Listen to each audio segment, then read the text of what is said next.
You're nothing but white trash playing dress-up in a borrowed suit.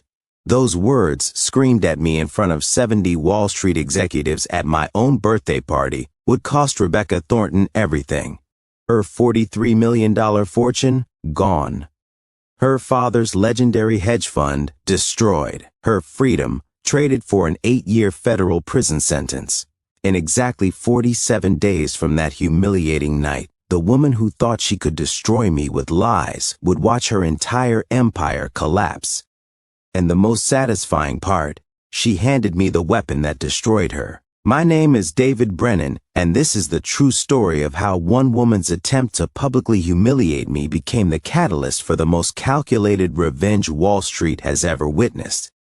If you've ever been looked down on by someone who thought their money made them untouchable, this story is for you. If you've ever fantasized about karma catching up with that person who tried to destroy your reputation, you need to hear what happened next. Because on April 15, 2019, at 8:47 p.m., Rebecca Thornton made a fatal mistake. She didn't just attack me. She committed fraud in front of federal prosecutors, SEC agents, and Wall Street Journal reporters I had strategically invited to my birthday celebration. She thought she was ending my career. Instead, she was writing her own prison sentence. Before we continue, if you've ever been humiliated by someone who thought they were better than you, type karma in the comments below. And hit that subscribe button, because this revenge story proves that sometimes the best revenge isn't getting even. It's letting your enemies destroy themselves while the whole world watches. What Rebecca didn't know that night was that I had been documenting her crimes for months. Let me take you back to where this all began. March 2019, the 43rd floor of Goldman Sachs in Manhattan. I was 32 years old, the youngest senior vice president in the Mergers and Acquisitions division. Not bad for a kid from Youngstown, Ohio, whose father worked double shifts at a steel mill and whose mother cleaned office buildings at night to pay for my textbooks. Every morning, I'd arrive at 5:30 a.m., 2 hours before anyone else. Those quiet mornings in the office became my secret weapon. While my colleagues relied on their Harvard connections and family networks, I relied on preparation, analysis, and an almost obsessive attention to detail. My direct competitor was Rebecca Thornton. If I represented everything about merit-based success, Rebecca embodied inherited privilege. Her father, Harrison Thornton, managed a $5 billion hedge fund. She'd attended Phillips Exeter, then Harvard, then Wharton for her MBA, all paid for without a single student loan. Rebecca ran the parallel M&A team, and we were locked in a competition that everyone in the firm watched like a blood sport. Every deal I closed, she'd close a bigger one. Every client I landed, she'd steal 2 from my pipeline. But the numbers didn't lie. My team's profits were 12% higher than hers over the past 3 quarters. Here's where things got interesting. Our division head, Robert Fitzgerald, announced his retirement. The managing director position would open in 6 months. $2 million base salary. Equity worth potentially $20 million. But more than money, it meant power. The ability to approve or kill deals worth billions. Everyone knew it would come down to Rebecca or me. The boardroom gossip was brutal. Rebecca would host dinner parties in her $12 million Upper East Side brownstone, subtly campaigning for the position. She'd drop comments about my state school education, my unsophisticated background, how I didn't understand the culture of high finance. I heard every whisper, every joke made at my expense. The way she'd pause before saying Ohio like it was a disease. How she'd compliment my men's warehouse suits while adjusting her $30,000 Hermes bags. But here's what Rebecca didn't know about me. I hadn't survived this long by playing defense. While she was hosting dinner parties, I was building something dangerous, a complete financial profile of her trading activities. You see, I'd noticed patterns. Rebecca's personal investment account would mysteriously buy stocks days before her father's fund made massive moves in the same securities. The timing was too perfect to be coincidence. 3 weeks before my birthday, I discovered the smoking gun. $17 million in illegal insider trading profits over 24 months. Shell companies in the Cayman Islands. Encrypted communications with her father discussing confidential positions before they went public. I had enough evidence to destroy her, but I wanted to win the managing director position fairly. So I kept the information locked in my personal safe, planning to decide what to do after the promotion was announced. That's when my girlfriend Jessica suggested the birthday party. "David, you need to show you're not just a machine," she said over Chinese takeout in my Tribeca apartment. "Let people see you as human. Rebecca works the social angle. You should too, against my better judgment," I agreed. We booked the Vault, an exclusive rooftop venue in the financial district. The invitation list was strategic. 70 people, including 3 board members, our division head Robert Fitzgerald, and several journalists from major financial publications. I also added 2 special guests that nobody would notice. Thomas Morrison from the SEC, who I'd known since a case 3 years ago, and 2 federal prosecutors who were Jessica's friends from law school. I told them they might find the evening educational. The party was scheduled for April 15th, a Thursday evening. I had just closed a $12 billion pharmaceutical merger that would generate $40 million in fees for the firm. Perfect timing to celebrate both my birthday and the biggest deal of my career. Rebecca RSVP'd immediately. "Wouldn't miss it for the world," her response read. The morning of the party, something felt off. Rebecca was too friendly at the morning meeting, too eager to wish me an early happy birthday. She'd even complimented my presentation, the first time in 2 years. I should have known she was planning something, as I put on my best Tom Ford suit that evening, the one I'd bought with my first bonus, not from Men's Warehouse, as Rebecca loved to claim. I checked my safe one more time. The evidence against her was all there, waiting. I had no idea that within 3 hours she would force my hand in the most spectacular way possible, or that her attempt to destroy me would become her signed confession, delivered in front of federal agents and 70 witnesses. The war between us was about to end, and Rebecca Thornton was about to hand me victory on a silver platter. The Vault's rooftop terrace gleamed under string lights as Manhattan's skyline provided the perfect backdrop. 70% of Wall Street's most influential players mingled with champagne flutes, and for the first hour, I actually believed this might work. Robert Fitzgerald, our division head, clapped me on the shoulder. "That pharmaceutical deal was masterful, David. 40 million in fees, incredible work." Board members were laughing at my stories. Colleagues who usually ignored me were suddenly interested in my opinions. The jazz quartet Jessica hired played softly as waiters circulated with appetizers from Daniel Boulud's restaurant. Then Rebecca arrived. She swept in wearing a crimson designer dress that probably cost more than most people's monthly salary, immediately becoming the center of attention. She air-kissed her way through the crowd, working the room like a politician. "David," she called out warmly, approaching with a champagne flute raised. "Happy birthday! Such a lovely party." Her smile was perfect, too perfect. At 8:47 p.m., I know because my Rolex stopped at that exact moment, and I've never fixed it, Rebecca tapped her champagne glass with a silver spoon. The conversations died down. The music stopped. "Everyone, I'd like to make a toast to our birthday boy." The crowd gathered closer. Jessica squeezed my hand, probably thinking this was a nice gesture. Thomas Morrison from the SEC stood near the back, looking bored in his off-the-rack suit. The federal prosecutors Jessica had invited were by the bar. The Wall Street Journal reporter held his phone discreetly, probably checking emails. They had no idea what was coming. "David Brennan," Rebecca began, her voice carrying across the terrace. "A truly fascinating success story.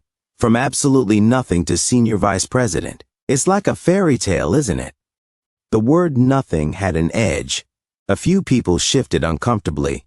"You know, I've been doing some research on our David here. Amazing what you can discover when you really look into someone's past."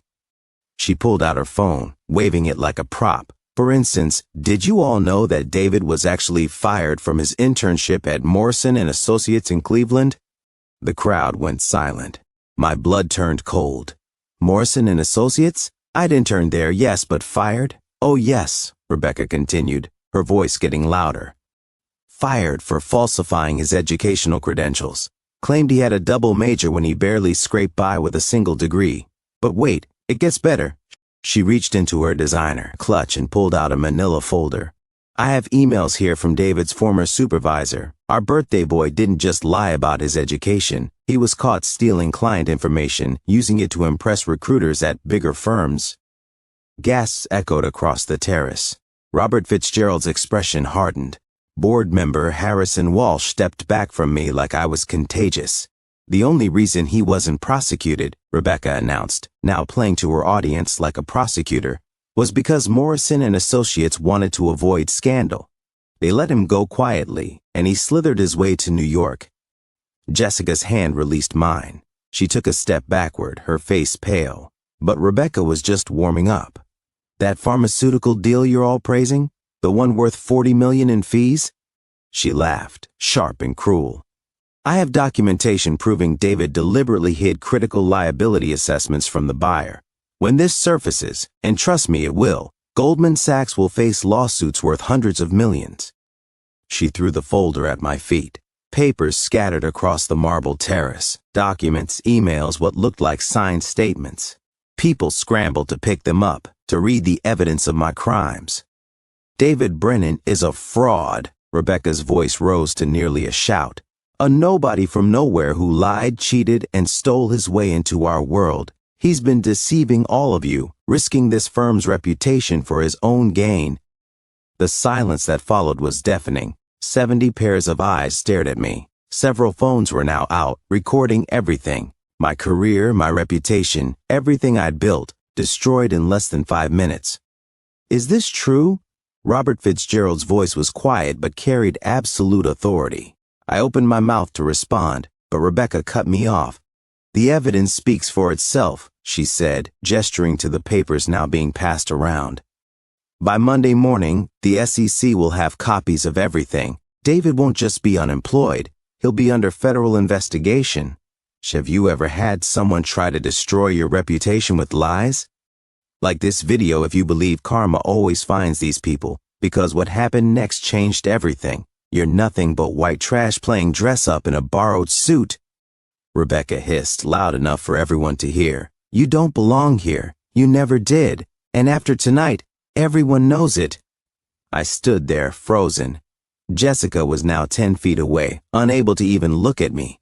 Colleagues I'd worked with for years were reading the documents, shaking their heads in disgust. Someone muttered I always knew something was off about him. This was it, the end. Everything I'd worked for, sacrificed for, gone in an instant. Happy birthday, you pathetic little con artist, Rebecca said, raising her glass in mock celebration. I win, but then something extraordinary happened. Harrison Walsh, the board member who'd stepped away from me moments earlier, was examining one of the documents closely. His eyebrows furrowed. Miss Thornton, he said slowly, his voice cutting through the murmurs. This document is dated tomorrow. Rebecca's triumphant smile flickered. I'm sorry, she said. This email from David's supposed supervisor, Walsh held up the paper. It's dated April 16th. Today is April 15th. The crowd's attention shifted from me to Rebecca. Walsh continued, now examining another document. And this domain name, morrison-associates-cle.com. I happen to know Morrison and Associates used morrison-cleveland.com as their email domain. This domain you're showing was registered. He pulled out his phone, typing quickly. Last month. The color drained from Rebecca's face. Furthermore, Walsh said, now addressing the crowd, these emails reference the Sarbanes-Oxley Act Section 404 requirements for a 2013 incident. But Section 404 wasn't applied to companies of Morrison and Associates size until 2015. Thomas Morrison from the SEC stepped forward from the back of the crowd. The federal prosecutors put down their drinks and moved closer. Miss Thornton, Morrison said in his bureaucratic monotone, did you create these documents? They were sent to me. Anonymous source, Rebecca stammered.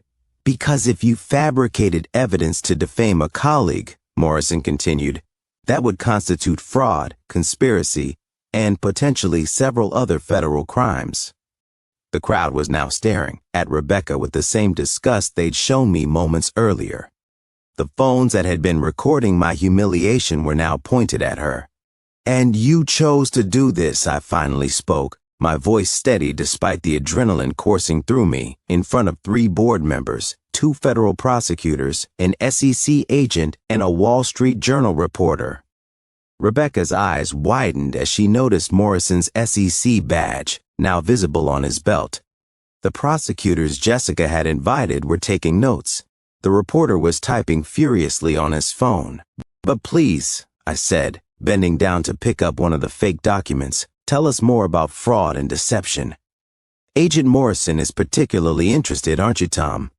The hunter had just become the prey. Rebecca's hands started trembling. The champagne glass slipped from her fingers, shattering on the marble terrace. The sound echoed across the silent rooftop.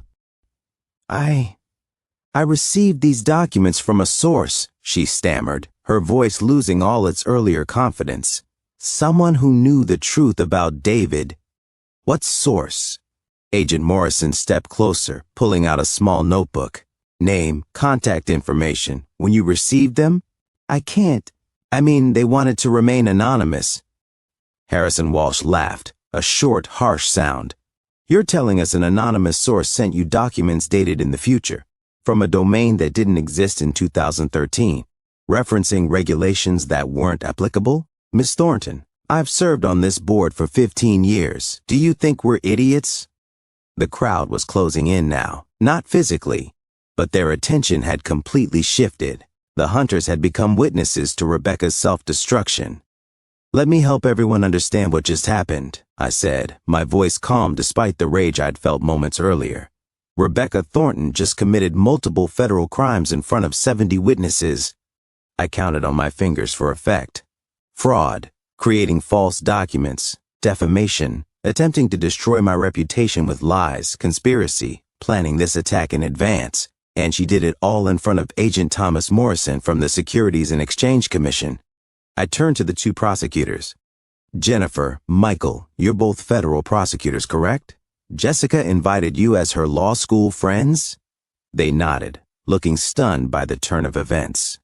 "So we have federal law enforcement, federal prosecutors, board members, and," I gestured to the reporter, "someone from the Wall Street Journal, all witnessing in Miss Thornton's confession to creating fraudulent documents." Rebecca's face had gone from pale to almost gray. "You set me up." "No," I replied simply. "I invited friends and colleagues to my birthday party. You chose to commit crimes at it. Should you have stayed calm or exploded in this moment?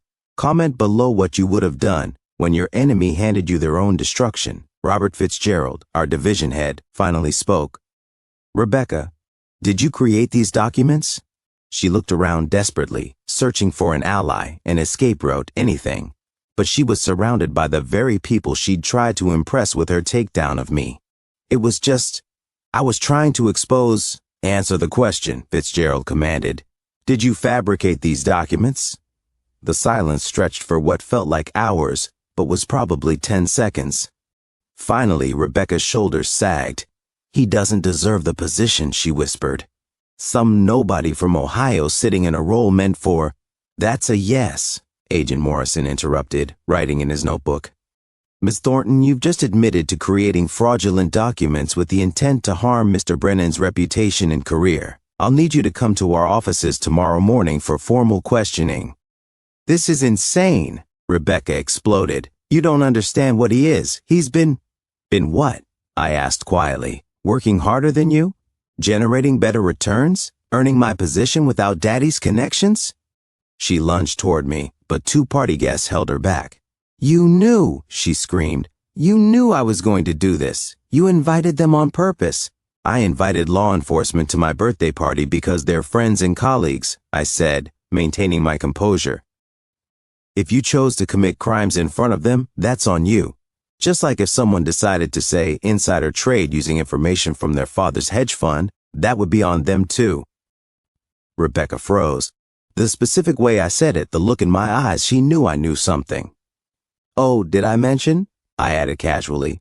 "Agent Morrison specializes in insider trading cases. He's very good at following. money trails, especially when they lead to shell companies in the Cayman Islands. The fear in her eyes was absolute now. She understood that this wasn't just about tonight. This was about everything she'd been doing for years. "Tom," I said to Agent Morrison, "you might want to look into Miss Thornton's trading activities. I have a feeling you'll find them educational." The trap had been set months ago. Rebecca had just activated it herself in the most public way possible. She'd tried to destroy me with lies, but truth was about to destroy her. And unlike her fabricated evidence, my truth came with federal investigation powers and the full weight of the justice system. The party was over, but Rebecca's nightmare was just beginning. The morning after my birthday party, I sat in my home office with 3 boxes of evidence that would end the Thornton empire. But let me back up and tell you exactly how I orchestrated Rebecca's complete destruction. 6 months before that night, I'd noticed something strange. Every time Harrison Thornton's hedge fund made a major move, Rebecca's personal portfolio would buy the same stocks days earlier. Once or twice could be coincidence.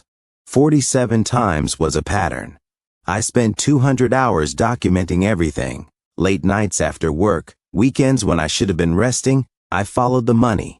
Shell company in the Cayman Islands, Thornton Holdings LLC. Another in Delaware, RT Investments. Bank accounts in Switzerland receiving wire transfers that matched her insider trading profits exactly. $17 million in illegal gains over 24 months. The evidence was bulletproof. Encrypted emails between Rebecca and her father discussing positions before they went public. Trading records showing she bought shares an average of 3 days before her father's fund made massive purchases that drove prices up. One trade alone netted her $1.3 million when Thornton Capital bought a biotech company she'd mysteriously invested in 72 hours earlier. I had originally planned to sit on this information, maybe use it after the managing director decision. I wanted to win on merit, not through destroying her. But when she attacked me with fabricated evidence, she gave me the perfect opportunity to deploy everything. The Wall Street Journal article hit at 6 a.m. Friday morning. Goldman Sachs executive attempts to frame colleague with fabricated evidence at public event. The reporter had been typing the story as the party unfolded, complete with photos of Rebecca throwing the fake documents and quotes from witnesses. By 9 a.m., Rebecca was suspended from Goldman Sachs pending investigation. But that was just the appetizer. At 10:30 a.m., I walked into the SEC offices and handed Agent Morrison 4 boxes of evidence. "You mentioned you specialize in insider trading," I said. "This might interest you." Morrison's eyes widened as he reviewed the documents. "This is extensive. Every trade documented, every communication archived, every profit tracked to offshore accounts." Within 2 hours, the SEC had opened a formal investigation. By Monday, they'd frozen Rebecca's accounts, all $15 million she had left after years of illegal trading. But the FBI raid? That was pure theater. Tuesday morning, April 23, 9:15 a.m. Rebecca was at her desk, probably trying to salvage what was left of her career. The elevator doors opened, and 12 FBI agents stepped onto the trading floor. The entire floor. 200 traders went silent. "Rebecca Thornton," the lead agent announced loud enough for everyone to hear, "you're under arrest for securities fraud, insider trading, and conspiracy to commit wire fraud." They handcuffed her right there, at her desk, in front of everyone who'd once respected her. The image made the front page of every financial newspaper. The New York Times, the Financial Times. The Wall Street Journal ran it above the fold with the headline, "Thornton Heiress Arrested in Insider Trading Scandal." But Rebecca's arrest was just the beginning of the avalanche. Within hours of her arrest, investigators found something I hadn't even known about. Her father had been feeding her information for years. Harrison Thornton, the legendary billionaire hedge fund manager, was the source. The FBI raided Thornton Capital that same afternoon. Investors panicked. When you run a hedge fund, trust is everything. The moment your clients think you're corrupt, they run for the exits. In the first week, Thornton Capital lost $2 billion in redemptions. Clients demanding their money back, refusing to stay associated with a criminal investigation. Harrison Thornton tried to maintain control. releasing statements about misunderstandings and full cooperation with authorities. But when the FBI revealed they'd found evidence of 73 instances of insider information being passed to his daughter, the exodus became a stampede. Major pension funds pulled out. Sovereign wealth funds withdrew. Within 3 weeks, Thornton Capital had lost 60% of its assets under management. They couldn't meet redemption requests. The fund that had managed $5 billion was forced to lock down, preventing any withdrawals while they liquidated positions. 6 weeks after my birthday party, Thornton Capital officially closed. $5 billion reduced to nothing. 400 employees lost their jobs. Harrison Thornton's reputation, built over 30 years, destroyed in 30 days.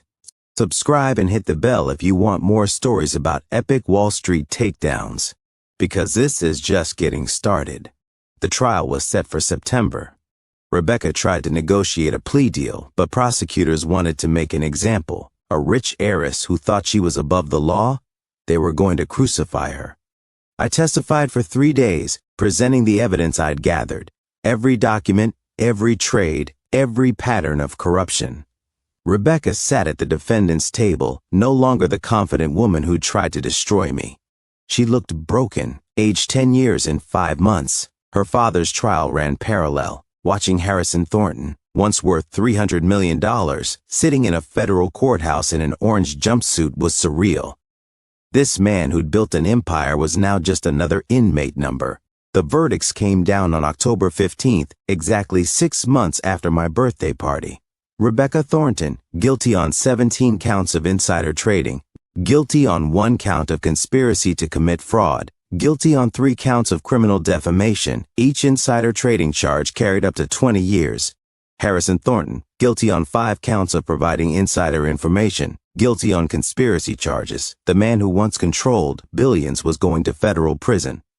At sentencing, the judge called Rebecca's actions particularly heinous, noting her attempt to destroy my career with fabricated evidence showed a callous disregard for truth and a willingness to abuse her privilege.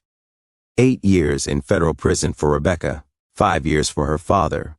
But the financial destruction was even more complete. The SEC fined Rebecca $34 million, double her illegal gains plus penalties. Her $12 million Upper East Side brownstone, seized by the government. Her art collection worth $4 million, auctioned to pay fines. Bank accounts, investment portfolios, even her jewelry, all frozen or seized. Harrison Thornton's personal assets were similarly destroyed. The government seized everything they could prove was purchased with illegally gained funds. The Thornton family fortune, accumulated over generations and worth over $300 million, was reduced to less than $5 million after legal fees, fines, and seized assets. But the sweetest part wasn't the money. It was the letter Rebecca sent me from federal prison 6 months later. She admitted everything. How her jealousy had consumed her, how she'd known I was better than her, how she'd destroyed herself trying to destroy me. The girl who called me white trash in a borrowed suit was now wearing a prison uniform, eating cafeteria food, sharing a cell with someone who didn't care about her last name or her Harvard degree. Meanwhile, I used the $15 million from my defamation settlement to start Brennan Integrity Advisors. My first client? Goldman Sachs, who paid me $2 million to review their compliance procedures. My second client? The SEC, who hired me as a consultant to identify insider trading patterns. Within a year, my firm was managing investigations for 32 Fortune 500 companies. Annual revenue $43 million, exactly what Rebecca and her father lost in criminal proceedings.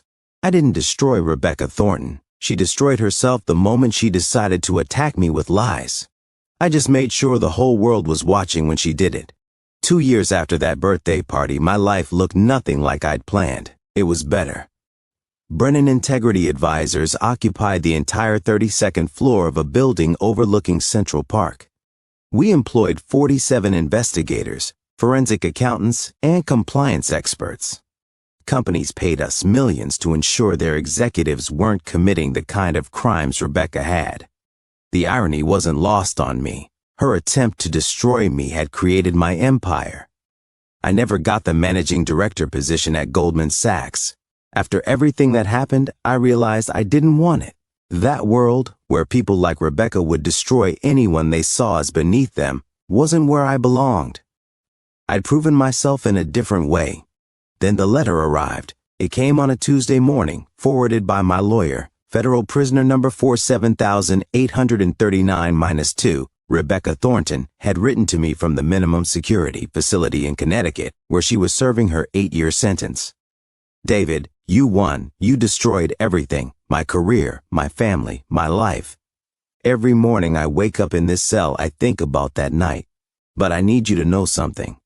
Those documents I created, I spent exactly 3 hours making them. Desperate, sloppy work because I knew you were better than me. The board was going to choose you for managing director.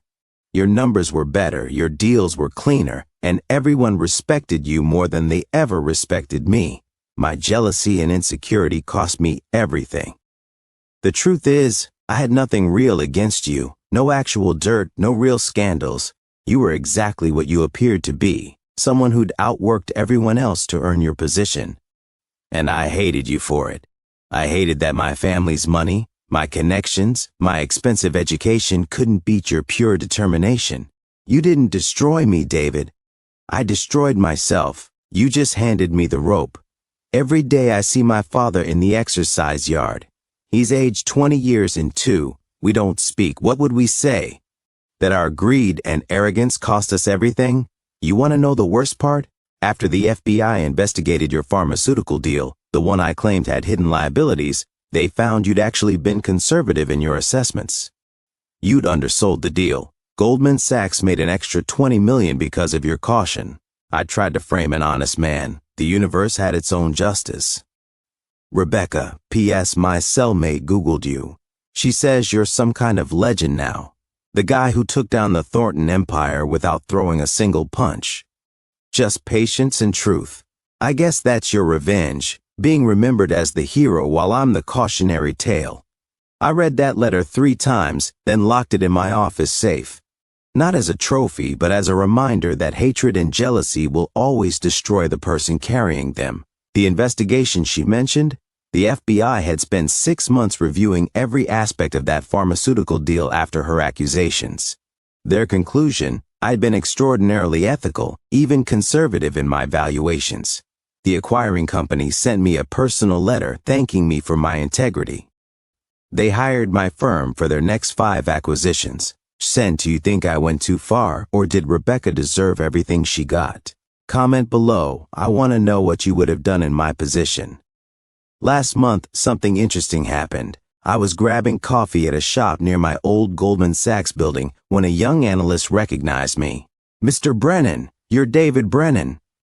I nodded, expecting him to walk away. Instead, he practically vibrated with excitement.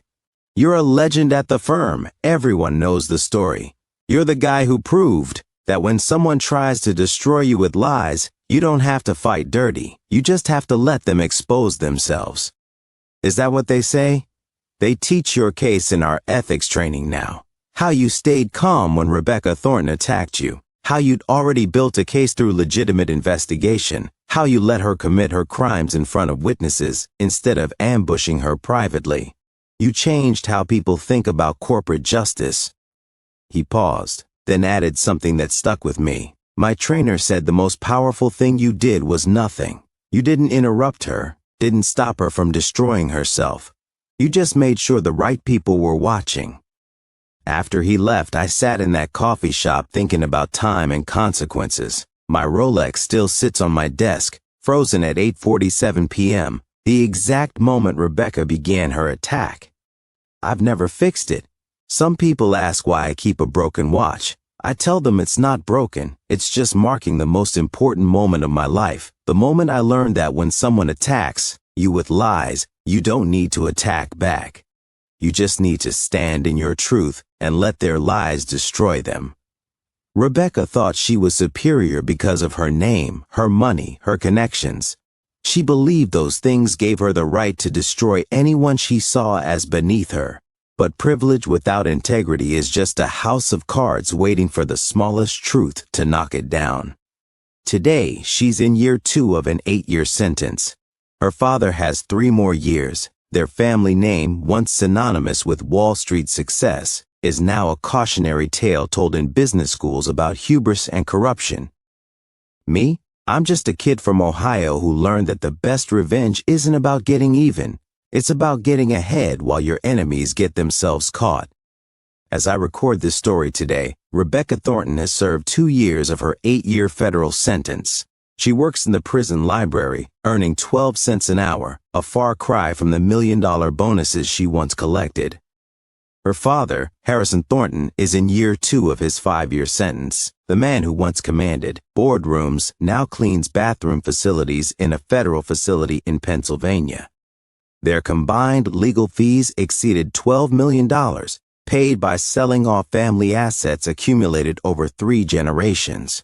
The Thornton Capital Hedge Fund remains permanently closed. Lawsuits from former investors still pending total over $200 million. The Thornton name, once golden on Wall Street, is now toxic, a warning about what happens when privilege meets corruption. My firm, Brennan Integrity Advisors, generated exactly $43 million in revenue last year, the same amount Rebecca and her father lost in their criminal proceedings. We've exposed over $300 million in corporate fraud, saved companies from devastating scandals, and helped prosecutors build cases against executives who thought they were untouchable. But this story isn't really about money or revenge. It's about a fundamental truth I learned that night on the terrace. When someone attacks you with lies, your greatest weapon is patience. Let them talk. Let them scheme. Let them reveal their true character to the world. Because lies are like building a tower on quicksand. Eventually, it all collapses. Truth, however, is bedrock. It might take time, but truth always wins. Rebecca had every advantage: money, connections, education, family power. I had something more valuable: integrity and evidence. She thought my working-class background made me weak. Instead, it taught me that real success comes from merit, not manipulation. She called me white trash in a borrowed suit. Today, she wears a prison uniform while I run a multi-million-dollar firm dedicated to catching people just like her. The most beautiful part? I didn't have to destroy Rebecca Thornton. I just had to let her destroy herself in front of the right audience. Her arrogance was her undoing. Her cruelty became her confession. Her lies became the evidence that convicted her.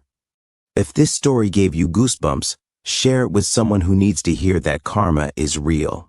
Hit that subscribe button and ring the notification bell for more incredible true stories of Wall Street justice, boardroom betrayals, and how underdogs can triumph without becoming the villains they fight against.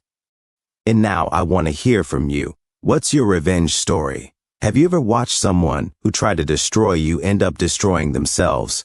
Drop your story in the comments below.